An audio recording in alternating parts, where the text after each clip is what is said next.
দর্শক, আপনাদের জানিয়ে রাখতে চাই যে আমি 8-10 দিনের মতোই আজকেও বাগানে এসেছিলাম, এবং আজকে আপনারা দেখতে পাচ্ছেন যে আমাদের ঢাকা থেকে কিছু অতিথি এসেছে, আমাদের বাগান ঘুরে ঘুরে দেখেছেন এবং বিভিন্ন প্রজাতির আম, যেমন আজকে এখন কাটতেছি আমি ব্যানানা ম্যাঙ্গো, এর আগে বাড়িফল খাওয়াইছি, তারপরে কাটিমন, আমরুপালি আম। তো এখন আমি একটু ব্যানানা ম্যাঙ্গোটা কাটবো এবং তাদেরকে দিব, তারা অলরেডি খেয়েছে, তারপরেও আমি আরো একটা দিচ্ছি।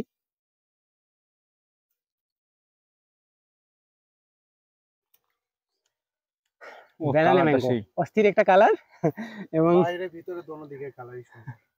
ভাইয়া দারুণ। বলছিল যে দুই দিকেরই আগে কালারটা দেখো অস্থির মজা সুন্দর। অনেক। তা যেহেতু আমি আজকে কম কথা বলবো, এখানে আমাদের ঢাকার অতিথিরা আসছে, আমি তাদের কাছে চলে যাবো এবং তারা তাদের অনুভূতিটা একে একে প্রকাশ করতে থাকবে। ভাইয়া। আচ্ছা, প্রথমত আজকে অনেক গরম, কিন্তু এটা সলিউশন আছে। আমরা হচ্ছে মাথার উপর ড্রোন উড়ায় তারপর একসাথে বসে আম খাচ্ছি।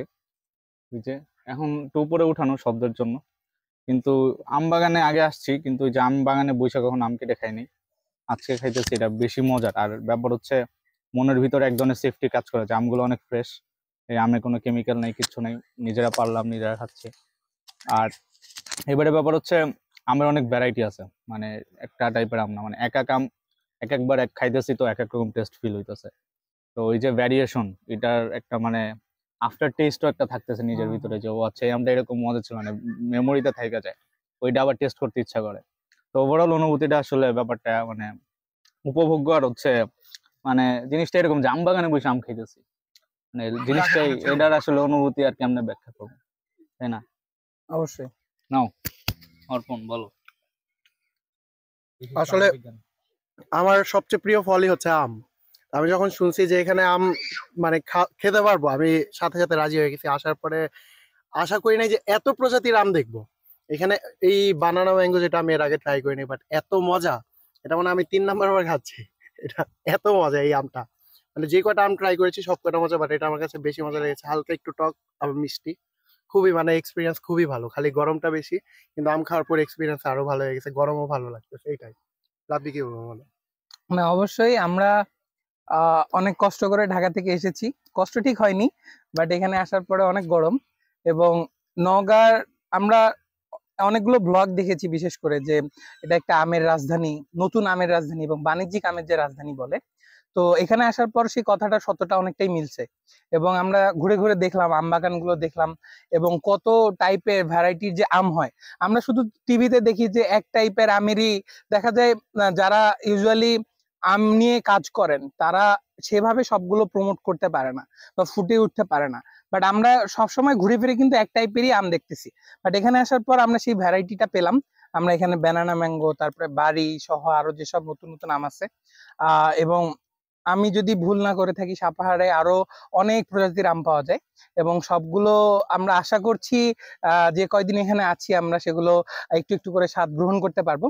এবং পরিশেষে অনুভূতি যদি বলি, খুবই ভালো লাগছে।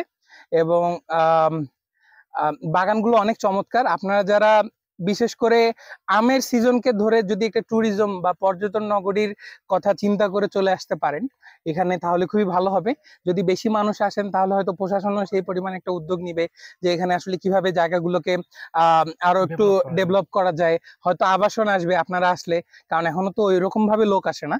বাট আপনারা যতজন মানুষজন আসবেন আর যত দিন যাবে জায়গাগুলো আরো একটু সুন্দর করে আমরা ডেভেলপ করতে পারবো। এখানে খুব চমৎকার চমৎকার, এবং শহরটা বিশেষ করে অনেক পরিষ্কার।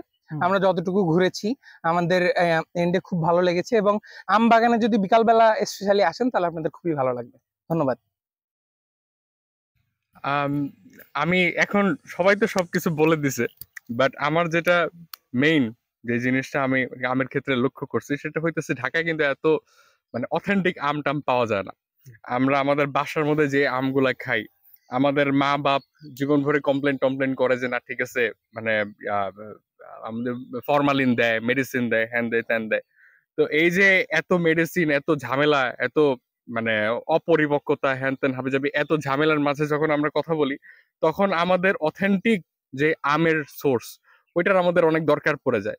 তো এইখানে এসে আমার অনুভূতিটা মানে ভাল লাগতেছে এই কারণে যে আমি এখানে বিভিন্ন রকমের আমের টেস্টটা, যে অথেন্টিক টেস্টটা, সেটা পাইতেছি। আমার ঢাকার মধ্যে যেই টেস্ট আর এখানে যে টেস্ট, এটার মধ্যে আমার আকাশ পাতাল তফাৎ লাগতেছে। তো এটা আমার কাছে অনেক ভাল লাগতেছে। অ্যান্ড মানে আমার ফ্রেন্ডরা সবাই সবকিছু বলে দিছে যে এটার কারণে আপনাদের অ্যাকচুয়ালি এইখানের প্রতি অ্যাকচুয়ালি মানে চিন্তা ভাবনাটা করা উচিত যে না ঠিক আছে আমরা কি ঢাকা থেকে আমরা কিনবো নাকি এখানে এসে আম দেখবো। আমি বলবো না যে ঠিক আছে আপনি ঢাকা থেকে বা এখানেই করেন, বাট আমি বলবো যে এই জায়গাটা অনেক সুন্দর, আপনারা ঘুরে যান এসে যান, এন্ড এটা একটা শৌখিন একটা জায়গা। আপনি এসে যাবেন, এই যে ধরেন যে আমার ফ্রেন্ডরা সবাই সবাই এখন প্ল্যান করতেছে যে কালকে 10 কেজি আম, এই আম আমরা কিনে নিয়ে যাব, আমরা এই 5 কেজি আম কিনে নিয়ে যাব, 3 কেজি আম কিনে নিয়ে যাব, যাতে মা খুশি হয়, আব্বু খুশি হয়, ফ্যামিলির জন্য নিয়ে যাই। সো এই যে শৌখিনতা, এটার জন্য হয়তো আমাদের বাঙালিরা অনেক বেশি পরিচিত, আর ওই পরিচয়টা ধরে রাখার জন্য হয়তো আমাদের এখানে আসা উচিত। যাক, মানে আমার বন্ধু বান্ধবরা সবকিছু বলে দিছে, বাট আমার পয়েন্ট অফ ভিউতে জিনিসটা এরকমই। Thank you so much. মানে আমার কাছে মনে হয় যে আপনার যদি মনে হয় যে ঠিক আছে আহ ফলের জন্য পরিচিত আমাদের এই বাংলাদেশ, তাহলে আমাদের ফলের জন্য ভ্রমণ করাটা অ্যাকচুয়ালি উচিত। আসসালামু আলাইকুম।